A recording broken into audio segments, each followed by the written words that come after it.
അപ്പോൾ എല്ലാവർക്കും നമസ്കാരം. ഇന്ന് നമ്മൾ കാണിക്കാൻ പോകുന്നത് ഒരു വൈറ്റ് ഗുവയാണ്. ഇതാണ് ഈജിപ്ഷ്യൻ വൈറ്റ് ഗുവ എന്നാണ് ഇത് അറിയപ്പെടുന്നത്. കണ്ടു കഴിഞ്ഞാൽ പേരക്കയുടെ ഒരു ഷേപ്പല്ല, ഒരു പ്ലമ്മിൻ്റെയൊക്കെ ഒരു പിയറിൻ്റെയൊക്കെ ഒരു ഷേപ്പാണ് നമുക്ക് തോന്നുന്നത്, പ്രഥമ ദൃഷ്ട്യാ തോന്നുന്നത്.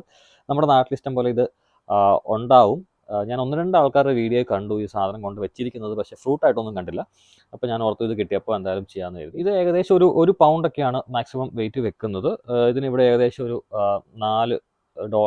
LBക്ക് ഒരു $4 ഇവിടെ വരുന്നത്. ഇതിന് ശരിക്കും ഇതിൻ്റെ ഉത്ഭവം എന്ന് പറയുന്നത് ആഫ്രിക്കയാണ്, പക്ഷേ ഇത് ഏറ്റവും അധികം കൃഷി ചെയ്യുന്നത് ഈജിപ്തിലാണ്. നമുക്ക് വന്നിരിക്കുന്നത് ഈജിപ്തിലാണ്. അപ്പോൾ നമുക്കിനി ഇത് മുറിച്ചും കൂടെ ഒന്ന് നോക്കാം. ഓക്കെ, അപ്പോൾ നമ്മളിത് മുറിച്ച് നോക്കാം കേട്ടോ. ഇത് ശരിക്കും ഒരു ഗ്രീൻ കളർ വന്നിട്ട് ഗ്രീനിനകത്തുനിന്ന് പിന്നെ ഒരു മഞ്ഞ വന്ന് മഞ്ഞയിൽ നിന്നാണ് വെള്ളയിലേക്ക് മാറുന്നത്. വെള്ള എന്ന് പറഞ്ഞു കഴിഞ്ഞാൽ പൂർണ്ണമായിട്ടുള്ള വെള്ളയല്ല, ഈ ഒരു കളറൊക്കെയാണ് ഇത് മാക്സിമം ഉദ്ദേശിക്കുന്നത്. അകത്ത് കുരുക്കളുണ്ട്, എന്നാലും കുഴപ്പമില്ല. നമുക്കൊന്ന് കഴിച്ചു നോക്കാം എങ്ങനെ ഉണ്ടെന്നത്.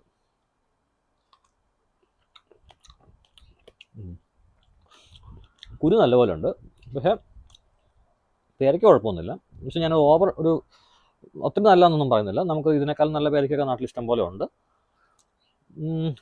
ഒരു ഭംഗിക്കൊക്കെ നടാം. പിന്നെ അങ്ങനെ വെച്ചാൽ ജ്യൂസ് അടിച്ചാൽ ഇത് നല്ലതാണെന്ന് തോന്നുന്നു. കുരു ഉണ്ട് ഇതിന് അത്യാവശ്യം.